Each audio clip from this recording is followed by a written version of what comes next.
கடந்த 2 மாதங்களாக 15 நாட்கள் ஜப்பான், 35 நாட்கள் அமெரிக்காவில் சுற்றி பிரம்மாண்டமான நெடுஞ்சாலைகள், கார்கள், கட்டடங்களை பார்த்து கொண்டே இருந்தேன். அப்படிப்பட்ட எனக்கு திடீரென ஒரு வாய்ப்பாக திருத்தணி ஜெயக்குமார் அழைப்பின் பேரில் இந்த கம்போடியா நாட்டிற்கு வந்தேன். மிகச்சிறப்பான பயணம். நாளை மறுநாள் 2 நாட்கள் நமது சீனிவாசராவ் ஞானசேகரன் ஏற்பாட்டில் தமிழ் மாநாடு நடக்கிறது. 350 பேர் வரை வருகிறார்கள். இப்பொழுது இந்த கம்போடியா நாட்டில் பாருங்கள், சுற்றி இவ்வளவு அந்த சியாம் ரீப்பிலிருந்து 80 கிலோமீட்டர் தொலைவு. சுற்றிலும் கட்டடங்களே இல்லை. அனைத்தும் மரங்களாகவும் பசு சோலைகளாக இருக்கின்றன. வெட்ட வெளியும் கிடையாது.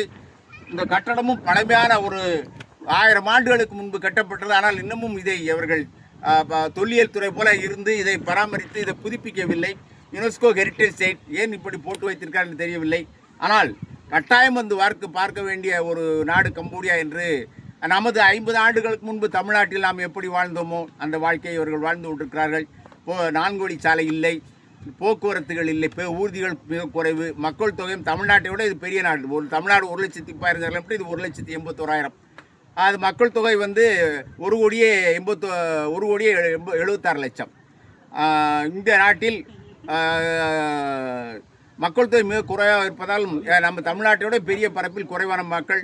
எனவே ஆள் நடமாட்டமே தெரியவில்லை. அதனால் மிக அமைதி. ஐரோப்பிய பயணிகள் 12 ஆண்டுகளாக கம்போடியாவில் அமைதி வாழ்க்கை வாழ்கிறேன் ஓய்வு பெற்ற பிறகு என்று ஒருவர் சொன்னார்.